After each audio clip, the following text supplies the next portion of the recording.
Hello everyone, I am Anupam. Welcome back to Python for Absolute Beginner series. In this lesson 18, we are going to learn SQLite in Python. Let's start.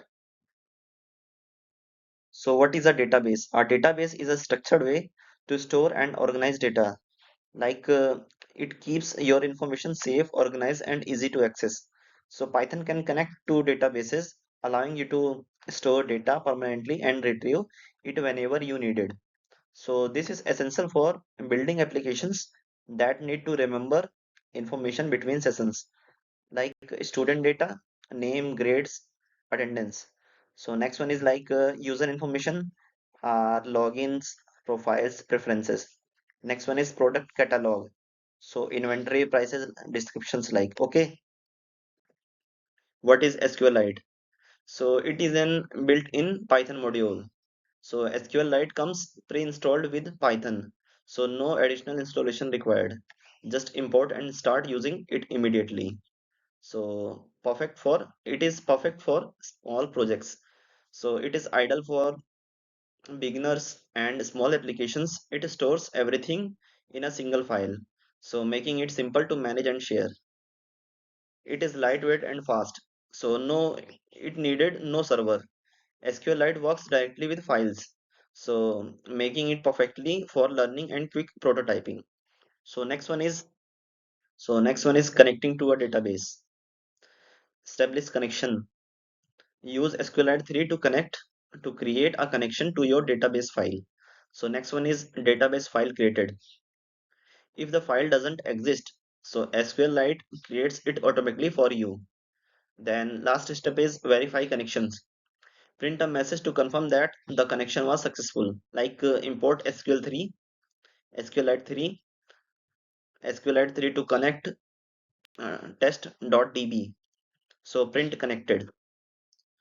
Creating a table. Tables define how your data is organized, like spreadsheet with specific columns. First create a cursor object, then use execute to run SQL commands, like example cursor cursor.execute create table student name age.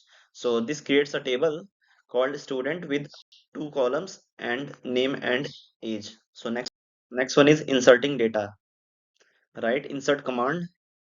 Use SQL syntax to specify which data to add and where it goes.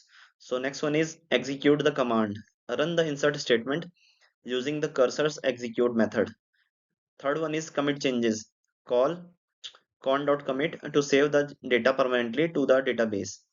So when we insert into student values like ram 20, then we get output data saved successfully. Okay. The next one is reading data. Retrieving information.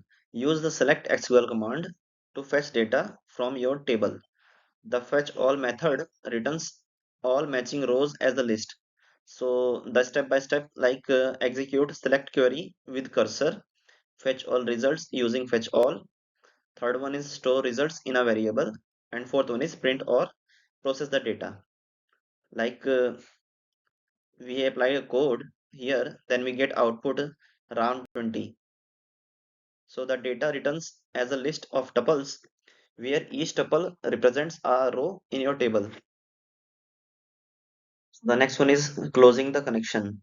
Why close? Always close your database connection when you are done.